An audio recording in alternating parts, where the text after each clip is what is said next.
2월 22일 오늘의 말씀은 누가복음 6장 1절에서 11절입니다.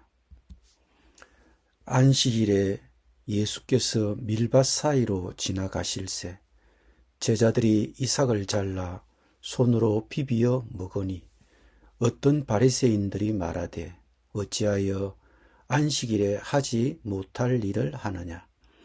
예수께서 대답하여 이르시되 다윗이 자기 및 자기와 함께한 자들이 시장할 때에 한 일을 잃지 못하였느냐. 그가 하나님의 전에 들어가서 다만 제사장 외에는 먹어서는 안 되는 진설병을 먹고 함께한 자들에게도 주지 아니하였느냐. 또 이르시되 인자는 안식일의 주인이니라 하시더라. 또 다른 안식일에 예수께서 회당에 들어가사 가르치실새 거기 오른손 마른 사람이 있는지라. 서기관과 바리새인들이 예수를 고발할 증거를 찾으려 하여 안식일에 병을 고치시는가 엿보니 예수께서 그들의 생각을 아시고 손 마른 사람에게 이르시되 일어나 한가운데 서라 하시니 그가 일어나 서거늘 예수께서 그들에게 이르시되 내가 너희에게 묻노니 안식일에 선을 행하는 것과 악을 행하는 것, 생명을 구하는 것과 죽이는 것 어느 것이 옳으냐 하시며 무리를 둘러보시고 그 사람에게 이르시되 네 손을 내밀라 하시니 그가 그리하매 그 손이 회복된지라. 그들은 노기가 가득하여 예수를 어떻게 할까 하고 서로 의논하니라. 아멘.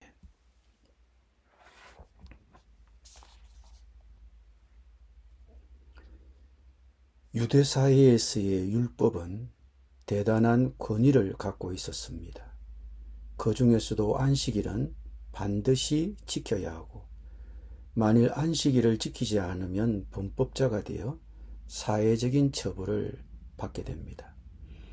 예수님 당시에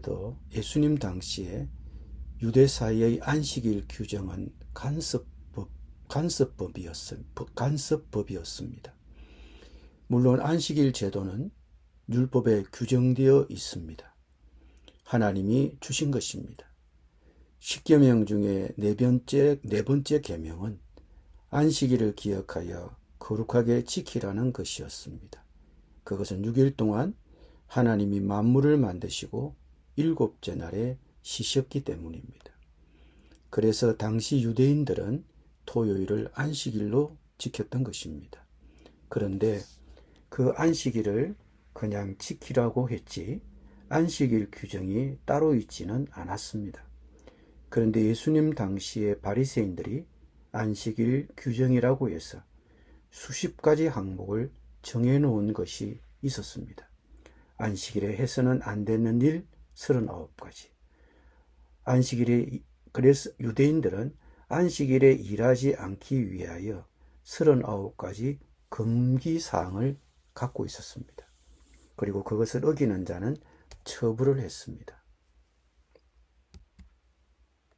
그런데 예수님께서 이런 금기를 깨뜨리신 것입니다. 안식일 자체를 무시하신 것은 아니지만 당시 입법자들이 세워놓은 안식일 규칙들을 지키지 않으신 것입니다. 이것 때문에 예수님과 당시 종교 지도자들 사이에 갈등이 생긴 것입니다. 실은 당시 종교 지도자들이 세워놓은 안식일 규정은 안식일을 제대로 지키자는 취지에서 세운 것입니다.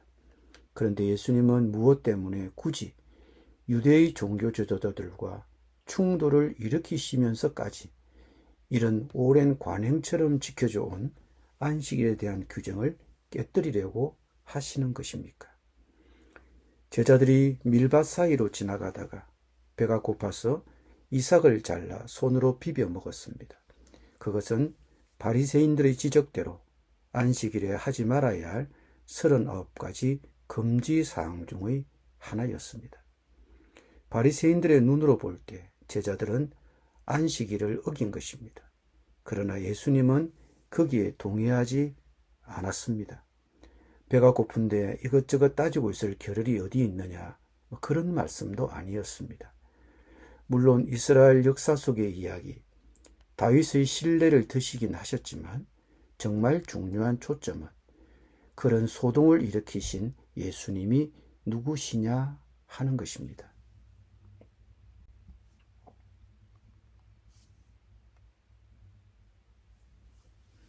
예수님은 자신이 안식일의 주인이라고 하셨습니다. 안식일을 제정하신 분이 하나님이십니다. 안식일을 주신 분이 하나님이십니다. 안식일의 진정한 의미는 일로부터 떠나 하나님 안에서 쉼을 누리는 것입니다. 그리고 그 쉼은 궁극적으로 예수 그리스도를 통해 주어지는 것입니다. 안식일은 우리를 예수 그리스도께로 이끄는 이정표와 같습니다. 안식일은 예수님이 오셔서 우리의 죄를 해결해 주시고 우리에게 참 안식을 주시는 것을 안내하는 것입니다. 그것이 안식일의 본질이고 정신인 것입니다. 그러므로 규정에 매일 것이 아니라 안식일의 주인 대신 예수 그리스도 안에서 이루어질 안식일의 참 정신을 보아야 하는 것입니다.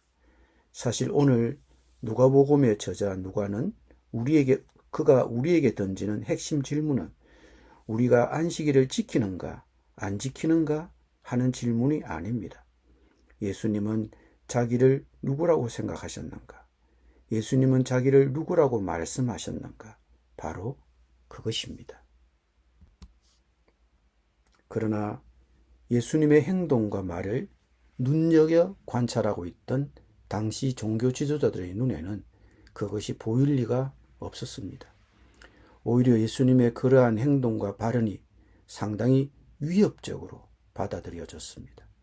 그래서 그들은 예수를 고발할 구실을 찾으려고 예수가 안식일에 병을 고치시는지 엿보고 있었습니다. 그 사건이 있은 후 안식일에 예수께서 회당에 들어가서 가르치실 때 거기에는 오른손이 오그라든 사람이 있었습니다.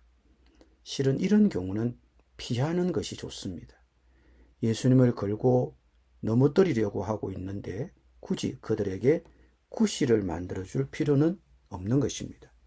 그리고 오른손이 오그라든 사람도 굳이 이날이 아니더라도 다른 날에 만나 고칠 수 있는 것입니다. 그런데 예수님은 굳이 피하시지 않으시고 정면으로 부딪히셨습니다. 그 손이 오그라든 사람을 일으켜 세우신 다음 자기가 함정에 빠져들기를 기다리고 있는 그 사람들을 향해서 안식일에 선을 행하는 것이 옳은지 악을 행하는 것이 옳은지 생명을 구하는 것이 옳은지 죽이는 것이 옳은지 대답해 보라고 하셨습니다. 함정에 빠지기를 기다리는 그들 앞에서 예수님은 그냥 이 문제를 피해가지 않으셨습니다. 하나님이 안식일을 제정하신 참 뜻이 어디에 있는지를 가르쳐서 그들의 생각을 바로 잡겠다는 것입니다. 안식일의 초점은 안식에 있습니다. 고통 가운데 있는 사람을 그 고통으로부터 풀어주는 것이 안식입니다. 마찬가지로 질병에 매여 있는 사람에게는 그 질병으로부터 노연하게 하는 것이 안식입니다. 특히 예수님은 병자들을 고쳐주심으로 병자들이 병만 치료된 것이 아니라 제사함을 받았다는 것을 나타내시고자 하셨습니다. 그래서 예수님은 오른손 마른 사람을 고쳐주심으로 그가 죄로부터도 용서받게 되었음을 선포하신 것입니다. 그것이 예수님이 이 땅에 오신 이유이며 참 안식인 것입니다. 그래서 생명을 구하는 것, 그것이야말로 안식일에 행해야 할 소중한 일인 것입니다. 그리스도인이 주일을 지키는 것은 어떤 의미를 갖습니까? 죄 때문에 훼손된 안식을 예수님 때문에 회복된 것을 기뻐하는 날입니다. 진정한 안식은 제사함 받고 하나님과 화해하는 데서 오기 때문입니다. 이 주일에 그리스도인은 함께 모여 참 안식을 주신 하나님을 찬양하고 예배합니다. 그리고 부활하신 예수님을 기념하면서 다시 오실 예수님을 대망하는 날입니다. 그때 우리 모두는 완전한 안식을 누리게 될 것입니다. 기도드립니다. 부활하신 주님, 그 주님을 기념하는 주일에 참 안식을 누리고 죄와 질병과 고통에 매여 있는 사람들의 자유를 위해 기도하는 하루가 되게 하여 주옵소서. 예수님의 이름으로 기도드립니다. 아멘.